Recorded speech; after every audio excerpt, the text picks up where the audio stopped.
નમસ્કાર. સુરેશ બારિયા ઓરિજિનલ.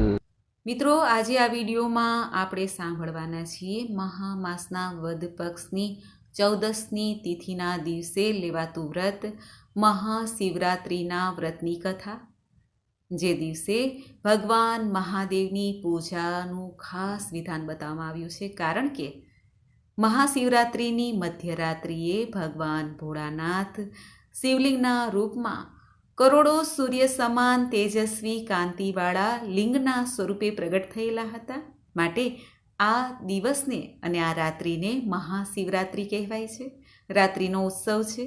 આજે ભગવાન ભોળાનાથની દિવસ રાત ભક્તો સેવા પૂજા કરી મંત્ર જાપ કરીને પ્રભુને પ્રસન્ન કરે છે. કારણ કે મહાશિવરાત્રિ અર્થાત ભોગ અને મોક્ષ આપનાર આ તિથિ છે, જે દિવસે ભક્તો ભગવાન મહાદેવની પૂજા ઉપાસના કરે, વ્રત ઉપવાસ કરે તો ધર્મ, અર્થ, કામ અને મોક્ષની પ્રાપ્તિ થાય છે. એવો આ શુભ દિવસ છે. ફરી માતાના ગર્ભમાં આવવું પડતું નથી.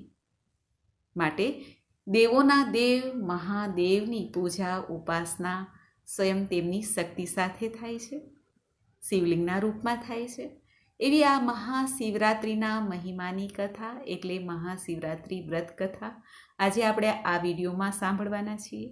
જો આપના વિડીયો પસંદ આવે તો લાઈક કરજો, શેર કરજો. આપ આ ચેનલ પહેલી વખત જોઈ રહ્યા છો તો સબસ્ક્રાઈબ કરી લેજો, જેથી આવનાર નવા વિડીયોની માહિતી આપ સુધી તુરંત પહોંચી શકે. ધન્યવાદ. ત્વમેવ માતાસ્ય પિતા ત્વમેવ, ત્વમેવ બંધુશ્ચ સખા ત્વમેવ, ત્વમેવ વિદ્યા દ્રવિણમ ત્વમેવ, ત્વમેવ સર્વમ મમ દેવ દેવ. બોલો ભગવાન શક્તિપતિ મહાદેવની છે. મિત્રો, જગતના માતા પિતા શિવ અને શક્તિ છે. એટલા માટે કે કુળદેવીના રૂપમાં આપણે દેવી પાર્વતીની જ પૂજા કરીએ છીએ. અને મહાદેવ જે કૈલાસપતિ છે, કૈલાસ પર્વત ઉપર બિરાજમાન થઈને આખા લોકને નિયંત્રિત કરે છે. પશુપતિનાથ પણ છે. માટે સર્વે જીવોમાં અમુક અંશે પશુતા તો હોય જ છે, તેમાં મનુષ્ય પણ આવી જાય છે. તેના નાથ તે ભગવાન મહાદેવ છે. અને ભગવાન શિવજીને પ્રિય એવો ઉત્સવ છે કોઈ, જ્યાં સ્વયં પ્રભુ લિંગના રૂપમાં પ્રગટ થયા, તે છે મહાશિવરાત્રિ. આ મહાશિવરાત્રિ એટલે કે રાત્રિનો ઉત્સવ.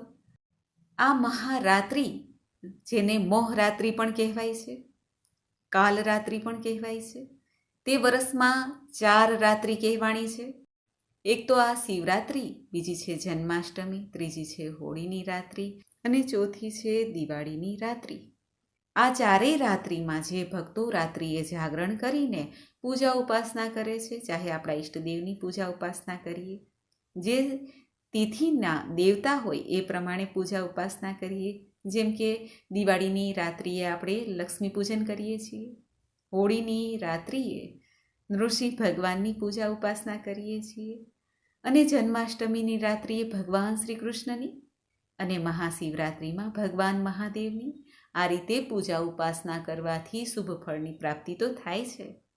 જન્મ મૃત્યુ પણ સુધરી જાય છે, બુદ્ધિ સન્માર્ગે વળે છે, આરોગ્યની પ્રાપ્તિ થાય છે, ઘરમાં પણ સુખાકારી રહે છે, વંશવૃદ્ધિ થાય છે, અને અંતે મોક્ષપદ. માટે શિવરાત્રિનો ઉત્સવ તે આખા દેશમાં ધામે ધૂમેથી મનાવાય છે, ત્યાં સુધી કે જ્યાં જ્યાં જ્યોતિર્લિંગ સ્વરૂપે સ્વયં ભગવાન મહાદેવ જ્યોતિ સ્વરૂપ બિરાજમાન થયેલા છે, ત્યાં તો મહા ઉત્સવ આરતીનું આયોજન પણ થશે. ભક્તો ત્યાં દર્શન કરીને લાવો લેશે.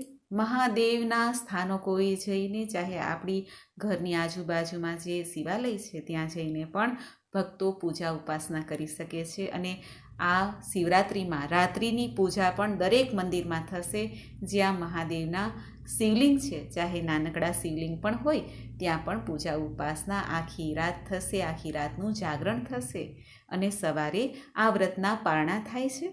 હવે આપણે જાણી લઈએ કે શિવલિંગ એટલે શું. શિવલિંગ તે દિવ્ય જ્યોતિ સ્વરૂપ છે.